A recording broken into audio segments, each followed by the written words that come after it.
पूरे दुनिया में अगर आप देखेंगे कि भ्रष्टाचार किन देशों में सबसे कम है और उन देशों ने भ्रष्टाचार को कैसे रोका है।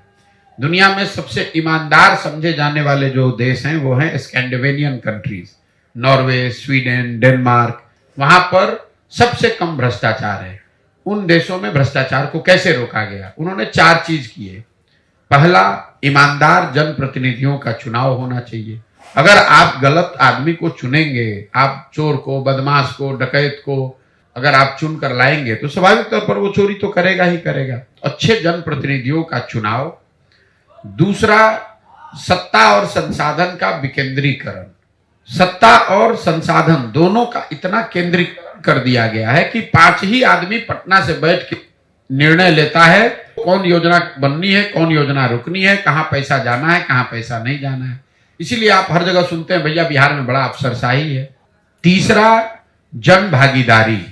जनता को ये मालूम ही नहीं है कि उनका अधिकार क्या है, उनके लिए कौन सी योजना चल रही है, उनको क्या उससे लाभ मिलना चाहिए, नहीं मिलना चाहिए। पटना में कोई अफसर बैठ के ये तो नहीं बता सकता है कि हाया घाट के किस गांव के किस टोले में सड़क अच्छी बनी या खराब बनी।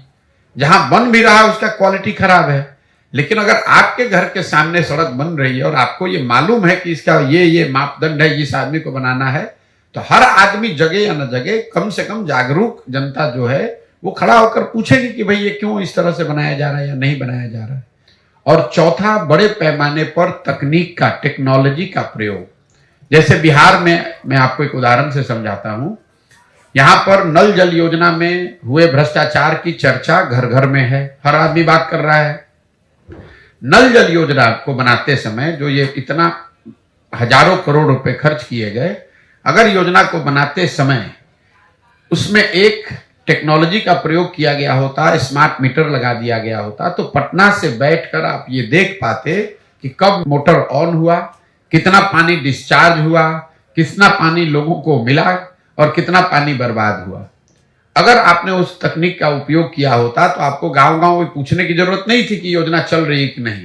पटना में बैठा हुआ एक कंट्रोल रूम बता सकता था कि आज कितने नल जल योजना में सुबह में 8 बजे मोटर चालू हुआ, कितने जगह मोटर चालू नहीं हुआ, कितने जगह पानी कितना डिस्चार्ज हुआ।